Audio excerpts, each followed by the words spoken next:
வணக்கம் மக்களை, உங்களோட பேசுகிறவங்களா அர்ஜென்டியா ரமேஷ். உங்கள் காலை காஃபி ரெடிக்காரன் ஹீட்டரோன் அப்படின்னா நம்ம இன்றைய ஒன்றரை செய்திகளை பார்க்கலாம். நோத்தண்டேரி பகுதியில் பல வருடங்களாக மக்கள் எதிர்கொண்ட குடிநீர் பிரச்சினைக்கு இறுதியாக ஒரு நம்பிக்கையோடு தெரிகிறது.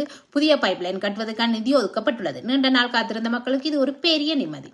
ஒன்டாரியோ கிரே புருஸ் பகுதியில் வீட்டிலே இறுதிநிலை நோயாளிகளுக்கு வழங்கப்படும் பராமரிப்பில் தரம் குறைவதாக மருத்துவர்கள் கவலை தெரிவித்துள்ளனர். நோயாளிகளின் பாதுகாப்பு, அவர்களின் இறுதி நாட்கள், அவை எல்லாமே மிக நிகழ்ச்சியான தருணங்கள். அந்த நேரத்தில் சேவை குறைவாக இருப்பது உண்மையிலேயே கவலைக்குரியது. வடக்கொண்டாரியோன் கிரீன்ஸ்டோன் டிரான்ஸ்மிஷன் லைன் திட்டம் மாநில அரசால் முன்னுரிமை திட்டமாக அறிவிக்கப்பட்டுள்ளது. 700 மெகாவாட்ஸ் மின்சாரம், ஆயிரக்கணக்கான வேலை வாய்ப்புகள், அந்த பகுதியின் எதிர்கால வளர்ச்சிக்கு இது ஒரு முக்கியமான படி. ஒன்டாரியோ இமிகிரேட் நாமினன் புரோகிராம் இந்த ஆண்டின் முதல் ரோவில் 1825 பேருக்கு அழைப்புகள் அனுப்பியுள்ளது.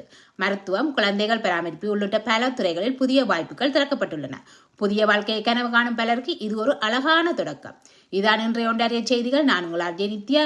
உங்கள் நாள் அமைதியாகவும் நம்பிக்கையோடும் தொடரட்டும். சிரித்துக்கொண்டே இருங்கள், சந்தோஷமாயிருங்கள். கோல்டன் வெல்வெட் செப்ட் ரேடியோ கேட்டுக்கொண்டே இருங்கள். நன்றி, வணக்கம்.